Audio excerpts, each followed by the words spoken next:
Hello everyone, आज हम बात करेंगे यहाँ पर वेलप्रोइट ड्रग के बारे में, जो कि क्या है, इसका दूसरे नाम है हमारे यहाँ पे सोडियम वेलप्रोइट या फिर वेलप्रोइक एसिड। और ये जो वेलप्रोइट है वो एक कार्बोक्सिलिक एसिड डेरिवेटिव है। और साथ ही साथ अगर अपन बात करें वेलप्रोइट के बारे में तो ये एक broad spectrum anti epileptic drug है। तो आप समझ चुके होंगे कि यहाँ पर हम बात करने वाले हैं सोडियम वेलप्रोइट के बारे में, जो कि एपिलेप्सी के ट्रीटमेंट में यूज की जाती है, जो कि क्या है, एक यहाँ पर कार्बोक्सिलिक एसिड का क्या है, डेरिवेटिव है। अब हम बात करेंगे यहाँ पर सबसे पहले इसके मैकेनिज्म ऑफ एक्शन के बारे में। तो याद रखना, ये दो तीन तरीके से क्या करता है, एंटी एपिलेप्टिक इफेक्ट प्रोड्यूस करेगा। नंबर वन क्या काम करना है इसका, जो सोडियम चैनल जो है, जो कि क्या थे, इनएक्टिवेटेड फेज में है, तो ये क्या करेगा कि उसकी रिकवरी को डिले कर देता है। अब कैसे करेगा, यहाँ आपको याद रखना है कि जो सोडियम चैनल्स हैं वो जनरली अगर मान लो रेस्टिंग स्टेट में अगर हैं वो, तो जब वो उनको जब भी स्टिमुलस मिलता है तो वो एक ओपन स्टेट में जाएंगे। और उस स्टिमुलस की वजह से क्या होगा कि जो मेम्ब्रेन है उसके अंदर सोडियम की एंट्री इंक्रीज हो जाएगी। ओपन स्टेट है, इसको अपन एक्टिवेटेड स्टेट भी बोल सकते हैं। और जैसे ही ओपन स्टेट खत्म होगी, इसके बाद में कौन सी स्टेट आ जाएगी, इनएक्टिवेटेड स्टेट आ जाएगी। तो यहाँ पर आपको याद रखना कि अगर दोबारा कोई स्टिमुलेशन अगर देखने को मिलता है तो एक्शन पोटेंशियल जो जनरेट होगा वो तभी होगा जब भी इनएक्टिवेटेड स्टेट पहले किस में आएगी, रेस्टिंग फेज में, और फिर ये रेस्टिंग फेज जो है वो कन्वर्ट होगा ओपन में, और फिर ये इनएक्टिवेटेड फेज में। तो ये साइकिल जो है वो इस तरह से क्या होता है, चलता रहता है। तो इसने यहाँ पर क्या किया है कि जो ये यहाँ पर इनएक्टिवेटेड फेज जो है, यहाँ पर इसकी जो रिकवरी हो रही है, कौन सी रिकवरी, जो इनएक्टिवेटेड से कन्वर्ट हो रहे हैं किसमें, रेस्टिंग फेज में, उस रिकवरी को क्या कर दिया गया है, यहाँ पर डिले कर दिया गया है। ठीक है। सेम जो हमारे पास में वेलप्रोइड ड्रग है, उसके अलावा जो दूसरे ड्रग्स हैं लाइक फेनेटोइन और जो कार्बामाजेपिन है, ये भी सेम प्रोसेस कर सकते हैं। नेक्स्ट अगर अपन बात करें सेकंड इसका मैकेनिज्म ऑफ एक्शन, तो ये क्या काम करेंगे, ये जो हमारे पास में टी टाइप के जो कैल्शियम चैनल है, ये उन कैल्शियम चैनल का जो करंट है थैलेमिक न्यूरॉन के अंदर, उसको क्या कर देगा, ब्लॉक कर देगा। ठीक है। टी टाइप के कैल्शियम जो चैनल है, उनका जो करंट होगा, उनकी जो एंट्रेंस होगी थैलेमिक न्यूरॉन के अंदर, उसको क्या कर दिया जाएगा, बंद कर दिया जाएगा। और ऐसा काम जो है वो और कौन कर सकता है भाई, इथोसक्सीमाइड जो ड्रग है वो भी ऐसा काम कर सकते हैं।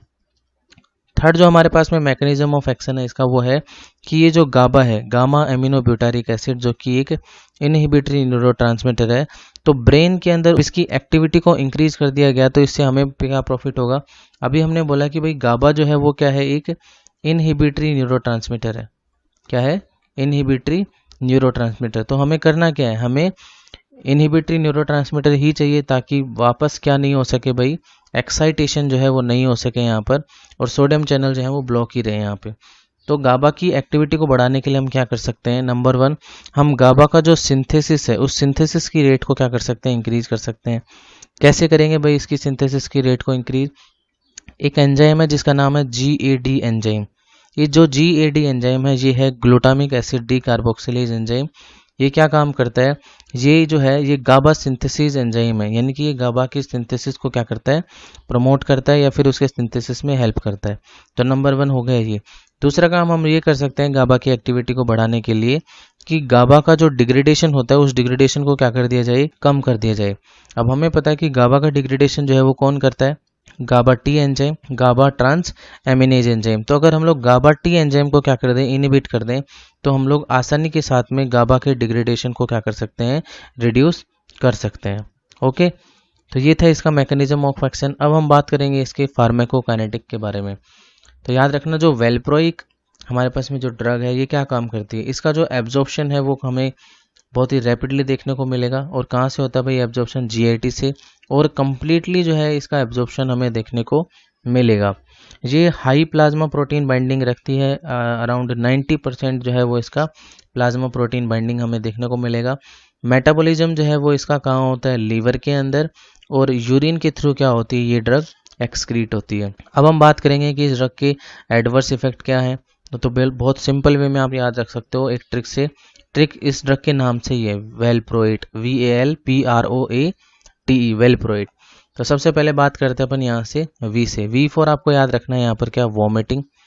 ठीक है। वॉमिटिंग की अगर अपन बात करते हैं यहाँ पर, तो वॉमिटिंग के अलावा जो है हमें इसके अंदर देखने को मिल सकता है नोजिया, एनोरेक्सिया और एब्डोमेन डिस्कम्फर्ट जो है वो हमें यहाँ पर देखने को मिल सकता है अगर कोई पेशेंट जो है वो क्या यूज करता है, वेलप्रोइट यूज करता है।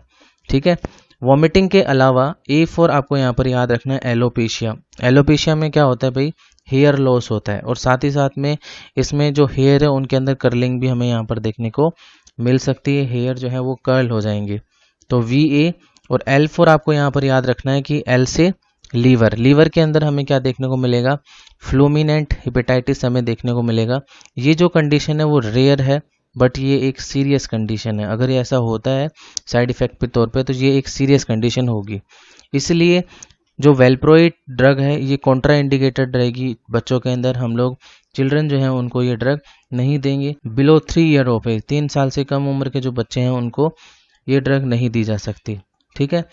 नेक्स्ट आपको याद रखना है, monitoring of essential function is essential during वेलप्रोइट therapy. अगर वेलप्रोइट थेरेपी अगर दी भी जा रही है तो वहाँ पर आपको याद रखना है कि वहाँ पर हमें क्या याद रखना है, एक मॉनिटरिंग जरूर करनी पड़ेगी अगर हम लोग वेलप्रोइक एसिड अगर देते हैं।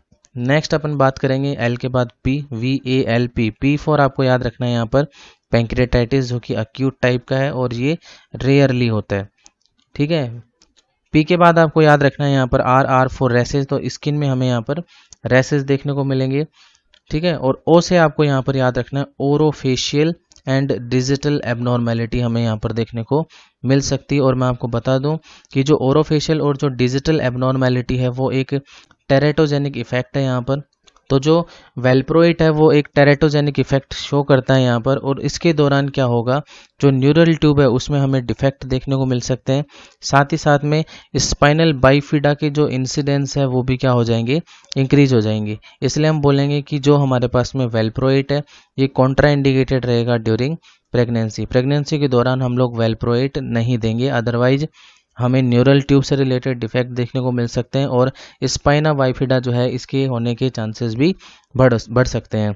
नेक्स्ट है हमारे पास में A4 आपको याद रखना है यहाँ पर अटेक्शिया, और इसमें हमें सेडेशन भी देखने को मिल सकता है। T for tremors and E for elevation of liver enzyme. Liver के जो एंजाइम है उनमें हमें एलिवेशन देखने को मिल सकता है। तो ये थे एडवर्स इफेक्ट ऑफ वेलप्रोइट। ठीक है। ट्रिक भी क्या था इसके अंदर, वेलप्रोइट ही था। अब हम बात करेंगे कि जो वेलप्रोइट है इसका यूज कहाँ कहाँ कर सकते हैं। तो आपको याद रखना है कि ये हाईली इफेक्टिव है किस किस के अंदर, नंबर 1 एब्सेंट सीजर के अंदर, myoclonic seizure and partial seizure. और पार्शियल सीजर में भी दोनों सीजर, सिंपल पार्शियल सीजर और कॉम्प्लेक्स पार्शियल सीजर। और इनके अलावा जो GTS है, जनरलाइज्ड टोनिक-क्लोनिक सीजर, उसमें भी हम लोग वेलप्रोइट का यूज कर सकते हैं। इनके अलावा अगर अपन बात करें वेलप्रोइट का तो आपको याद रखना है मेनिया के अंदर ये काम आ सकते हैं, बाइपोलर डिसऑर्डर में, और साथ ही साथ में माइग्रेन के प्रोफाइलैक्सिस में भी वेलप्रोइट ड्रग का यूज किया जा सकता है। ठीक है। तो ये था किसके बारे में, वेलप्रोइट ड्रग के बारे में।